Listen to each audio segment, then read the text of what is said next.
थामिए थामिए, आप लोगों की बारी आने वाली है। आप अगले जो 2 वक्ता बचे, थैंक यू सर, अगले जो 2 वक्ता बचे हैं वो यहाँ पर आ जाए मंच पर। लेकिन उससे पहले 1-2 सवाल लेंगे जनता से भी, क्योंकि बहुत देर से इंतजार करें। यहाँ से किसको पूछना है? आप पूछेंगे। मैं भाजपा के प्रवक्ता से पूछना चाहता हूं कि मुसलमानों की जो भाजपा है, भाजपा की केंद्र सरकार है, 11 सालों से मुसलमानों की बात करती है कि मुसलमानों को डेवलपमेंट करना चाहते हैं, नए नए बिल मुसलमानों के खिलाफ लेकर आ रही है। वो ये बताएं कि वो मुसलमानों के लिए और हिंदुओं को आपस में क्यों बांट रही हैं? जहां मस्जिद होती है, अतिक्रमण के नाम पर मस्जिद को तोड़ दिया जाता है, लेकिन मंदिर बराबर में होता है उसको नहीं तोड़ा जाता है। कोई मुसलमान को डराने के लिए कोई भी लड़का या कोई भी मुसलमान मोहल्ले में जाके पुलिस वहाँ पर जुल्म ज़्यादती करती है अगर वहाँ कोई भी बात हो जाती, कोई भी घटना हो जाती है। लेकिन आगरा के अंदर हम सब ने देखा कि लाखों लोग इकट्ठा होकर तलवारों को लहराते हैं, लेकिन उन पर कोई मुकदमा दर्ज नहीं किया जाता है और ना ही उनको कोई अरेस्टिंग होती है, ना उनके खिलाफ कोई कार्रवाई की जाती है। प्रदीप भंडारी जी, माइक उठाइए जल्दी से और इसका जवाब दीजिए। एक सवाल इधर से किसी को पूछना है? आप लोगों ने मोक्ष पा लिया है क्या? मतलब किसी को सवाल भी नहीं, जवाब दीजिए। आगरा के अंदर ऑलरेडी हाउस अरेस्ट कर लिया गया था। ये रहा तो आगरा, हम धर्म देख के कार्रवाई नहीं करते। ये मेरा डेटा नहीं है, ये एनसीआरबी का डेटा है। पिछले 50 सालों में देश में सबसे कम दंगे प्रधानमंत्री मोदी जी की सरकार के अंदर हुए। एक भी मस्जिद हो या मंदिर हो, किसी के खिलाफ वह कार्रवाई नहीं हुई है। हमारे लिए मस्जिद है वो बराबर है, मंदिर है बराबर है, तभी हम कहते हैं सबका साथ सबका विकास। सबका साथ सबका विकास। हेलो, मेरा नाम इल्ज़ाम मलिक है और मुझे पूछना है कुछ, और एक सवाल भी है मुझे। सबसे पहले तो मैं वक्फ बोर्ड के बारे में कहना चाहूँगी। 100 सालों के अंदर वक्फ बोर्ड ने महिलाओं के लिए किया क्या है? कुछ नहीं, नथिंग। मैंने दरियागंज के अंदर चक्कर लगा, एक सबसे बड़ा उदाहरण मैं हूँ। मेरे पेरेंट्स नहीं हैं, मैं बिल्कुल यतीम बच्ची हूँ। उसके बावजूद भी मैंने अपनी ज़िंदगी को स्ट्रगल करके आगे बढ़ाया, जैसे तैसे करके ऊपर वाले ने मुझे यहाँ तक लेकर आ गए। वो उसने किया मेरे साथ। लेकिन वक्फ बोर्ड ने क्या किया महिलाओं के लिए? पिछड़ी पड़ी है वो आज भी, उनके लिए कुछ नहीं होता। ना कोई हॉस्पिटल है, ना कोई स्थिति उनके लिए, ना कोई कंडीशन, सब कुछ पिछड़ा हुआ लगता है मुझे उनकी कंडीशन में। क्या है महिलाओं के लिए? कुछ भी नहीं है। आज भी वो सेफ नहीं है। कहीं भी जाती है तो सबसे पहले सवाल खड़े हो जाते हैं महिलाओं के ऊपर। अरे क्या है, 100 सवाल, मतलब कितने सारे एलिगेंट्स महिलाओं पे लगते हैं। क्या करता है वक्फ बोर्ड आपका? लेकिन वक्फ संशोधन बिल पर आपने अपना मन नहीं बनाया है, मैं ये समझना चाह रही हूँ, क्योंकि आप सफ़ेद गमछे वालों के साथ हैं। लेकिन आप ये मान रही है कि वक्फ बोर्ड ने कुछ नहीं किया, लेकिन जो संशोधन हुआ है वो आपको सही लगता है या नहीं? आपकी सरकार ने भी कुछ नहीं किया सर। कोई भी दल हो, कुछ भी हो, महिलाओं के लिए कोई कुछ नहीं करता। सरकार है, सब वोट लेते हैं, वोट लेके चले जाते हैं, वादे करते हैं, ये कर देंगे वो कर देंगे, करता कोई कुछ नहीं है। चलिए एक आखिरी सवाल इधर से लेते हैं, जिसके बाद अगले वक्ता बोलेंगे। आपका हो गया, बहुत चमका लिया आपने, आप बोलिए। महिलाओं के लिए सरकार ने क्यों कुछ नहीं किया? ट्रिपल तलाक के लिए जो किया महिलाओं के लिए, वो इस सरकार ने तो किया है, और पहले किसी सरकार ने क्यों कहाँ किया? तो ये कैसे बोल सकते हैं ये कि सरकार ने कुछ नहीं किया? चलिए ठीक है, अब एक एक अगले राउंड के सवाल में लेने के लिए आऊंगी, लेकिन अब बारी है एक बार फिर मंच पर पहुंचने की, क्योंकि तीसरे वक्ता अपनी अपनी तरफ से बोलने का इंतजार कर रहे हैं। तो शुरू करते हैं। हाँ, इसके बाद आ जाएंगे, सवाल लेंगे, आप लोगों के जवाब भी लेंगे। अगली वक्ता जो हमारे साथ मौजूद है, निशा चौधरी, आपका समय शुरू होता है अब। हिंदू मुस्लिम सिख ईसाई आपस में हैं। हिंदू मुस्लिम सिख ईसाई, भारत माता की, भारत माता की, वंदे वंदे, जय जवान जय जवान। तो ये देश सभी का है और आज की सरकार सभी के लिए काम कर रही है।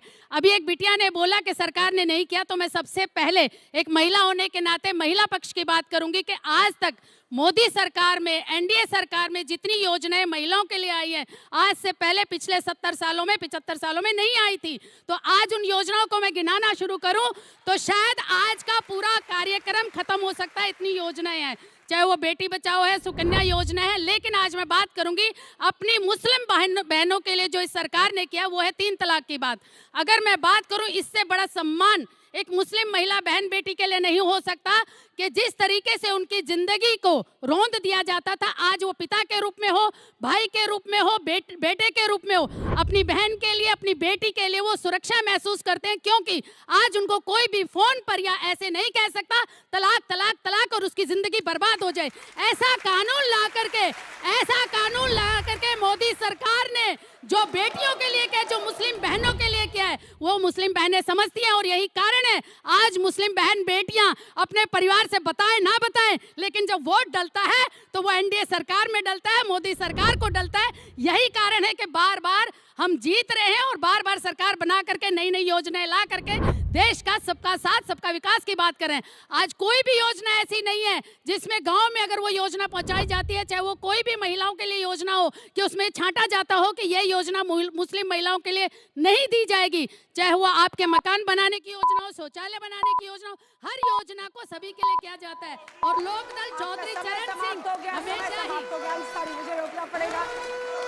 सब अपनी अपनी तरफ से पूरी ताकत लगा रहे हैं और आपका अब मसूद फैयाज हाशमी साहब वक्त शुरू होता है अब, जिसके बाद देखिए मैं किसी पॉलिटिकल पार्टी से तो हूं नहीं, लेकिन अब मैं अपनी बात शुरू करना चाहता हूं कि मैं अब नेता बनूंगा, कौम को रास्ता दिखाऊंगा। मैं अब नेता बनूंगा, कौम को रास्ता दिखाऊंगा। बहुत दिन बन चुका उल्लू, अब औरों को बनाऊंगा। हमारे देश के अंदर आज का जो मुद्दा है कि क्या मुसलमानों को वोट बैंक समझ रखा है, मुसलमानों को वाकई वोट बैंक समझ रखा है। किसी पार्टी ने डरा के मुसलमानों को वोट बैंक समझ रखा है और किसी पार्टी ने मुसलमानों को अलग करके वोट बैंक समझ रखा है। अगर मैं भारतीय जनता पार्टी की बात करूं तो जब से भारतीय जनता पार्टी सत्ता में आई है तो जो सो कॉल्ड मुसलमानों का वो साथ लेके चलती थी, उनको भी अपने यहाँ से हटा दिया। मुसलमानों को, किसी मुसलमान को पूरे लोकसभा इलेक्शन में एक मुसलमान उनकी नजर में इस काबिल नहीं था कि उन्होंने उसको टिकट दिया हो। किसी मुसलमान को टिकट नहीं दिया। असेंबलीज के अंदर किसी मुसलमान को टिकट नहीं दिया। मुसलमानों का वोट तो चाहते हैं लेकिन मुसलमानों की नुमाइंदगी नहीं चाहते, मुसलमानों का सत्ता के अंदर भागीदारी नहीं चाहते। ये भारतीय जनता पार्टी का काम है। और भारतीय जनता पार्टी ने मुसलमानों के लिए किया क्या है? सबसे पहले हज सब्सिडी खत्म की, उसके बाद मौलाना आजाद स्कॉलरशिप खत्म की गई। ये जो लोग दावा करते हैं कि मुसलमानों के लिए ये करेंगे वो करेंगे, उन लोगों ने जो मुसलमानों की फलाह के काम थे, जो मुसलमानों को आगे बढ़ाने के काम थे, सबसे पहले वो काम खत्म किए और मुसलमानों में पिछड़ापन लाने की पूरी कोशिश की गई। और मुसलमानों के, भारतीय जनता पार्टी के एक लीडर ने तो ये कहा कि हम मुसलमानों को आपस में लड़वाएंगे, शिया को सुन्नी से, देवबंदी को बरेलवी से। ये बातें उन्होंने बाकायदा की हैं, सबके सामने की हैं और उसी एजेंडे के ऊपर ये तमाम लोग चल रहे हैं। भारतीय जनता पार्टी की जो पॉलिसीज हैं हम उनको खिलाफ हैं और नरेंद्र मोदी की जो आशाएं और आकांक्षाएं हैं हम उनके खिलाफ हैं, उनको नकारते हैं। और मैं अपनी बात ये कह के खत्म करूंगा कि हम भी दरिया हैं, हमें अपना हुनर मालूम है। हम भी दरिया हैं, हमें अपना हुनर मालूम है। जिस तरफ भी चल पड़ेंगे रास्ता हो जाएगा। ठीक है, शायरी वाली अच्छी सबने अपना ली है, लास्ट में शायरी बोलो तो रोकेगी नहीं। लेकिन अब जो बाकी यही रही है, जो बाकी दो जजेस बचे हुए हैं वो अपने सवाल करेंगे। तो आइए, अब जो बाकी दो जजेस बचे हैं, आप अपनी तरफ से, कमलेश जी आप सवाल पूछ सकते हैं, उसके बाद से रामकृपाल जी। आगाज तो बहुत धुआंधार हुआ, पर नए फॉर्मेट के नए शो में मैं चाहता था कि कुछ नए फैक्ट, कुछ नया तरीका उभर के आएगा, पर उस धुआंधार में धुआं बहुत था, धार बहुत कम थी। इसका मुझे अफसोस रहेगा। और कहाँ पे फोकस करना चाहिए था? हाँ, कहाँ पे फोकस करना चाहिए? वही दलीलें होती हैं जो दलीलें हम सुन सुन कर थक गए हैं। कोई भी कुछ नया माल लेकर नहीं आते, तो हमें वैसा लगता, हम भी जैसे सबका ये मानना है। आमिर साहब ने बोला कि जितना ये देश हिंदुओं का है उतना ही मुसलमानों का है, उतना ही सिखों का है, उतना ही जैनियों का है। ये सुन के मुझे बहुत अच्छा लगा, क्योंकि उन्हीं की तरफ के लोग बोलते हैं कि जिसकी जितनी हिस्सेदारी, जिसकी जितनी संख्या भारी। तो कौन सा ये तजाद जो है ना वो बना रहता है हमारे देश में। हमारा देश है कॉन्ट्राडिक्शंस का, इसमें कोई बुराई भी नहीं है। पर अब मैं यही कहूँगा कि जो बैंक, जिनके पास वोटों की नकदी के अलावा कुछ नहीं है, उसको अगर सियासी हुक्मरान लोग या ओपोजिशन के लोग बैंक समझते हैं तो कोई बुराई नहीं है।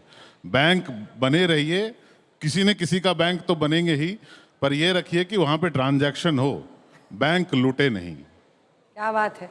ताऊ जी, लेकिन लग रहा है कि हथियार डाल दिया उन्होंने। कहा है कि कॉन्ट्रडिक्शन तो इस देश में है ही, आपस में भिड़ेंगे ही, आपको वोट बैंक बनाना ही है, लेकिन देखिए कि कुछ होता रहे। अगर उधर से आप वोट ले रहे हैं तो कुछ बदले में भी कभी कभी दे दिया कीजिए। रामकृपाल जी, पहले स्पीकर्स पर, उनके बोलने के तरीके पर, क्या उन्होंने डिफेंड अच्छे से किया मोशन को? नहीं, मैं तो सोच के आया था कि शायद आज का टॉपिक ये है कि मुस्लिम तुष्टीकरण, यानी मुसलमानों को किस तरह से वोट बैंक बना करके किया गया है, जो भी।